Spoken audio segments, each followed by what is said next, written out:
మా ప్రభుత్వం పోతా ఉంది.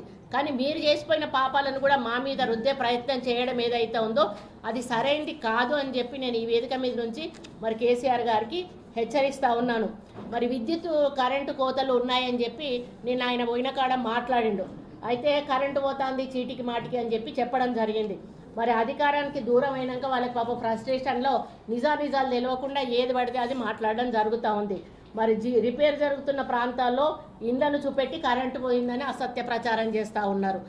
కేసీఆర్ ప్రెస్ మీట్ పెట్టిన బీఆర్ఎస్ ఆఫీస్లో సాంకేతిక కారణాల వల్ల కరెంటు పోతే రాష్ట్రం అంతా కూడా అంధకారం అలుపుకున్నట్లు మరి రోజు పరిస్థితి అట్లానే ఉన్నట్టుగా వాళ్ళు భూతద్దంలో చూపించేటువంటి ప్రయత్నం కూడా చేస్తూ ఉన్నారు. మరి రోజుకి బీఆర్ఎస్ వాళ్ళు కాంగ్రెస్ పార్టీలోకి వస్తూ బీఆర్ఎస్ పార్టీ కనుమరుగైపోతున్న దృష్ట్యా ఇంకా ఆయన ఏమంటే అభద్రతా భావానికి లోనవుతా ఉన్నాడు కేసీఆర్. అయ్యి ఏం మాట్లాడుతున్నాడో తెలియనటువంటి పరిస్థితిలో ఈరోజు కేసీఆర్ మాట్లాడుతూ ఉన్నాడు.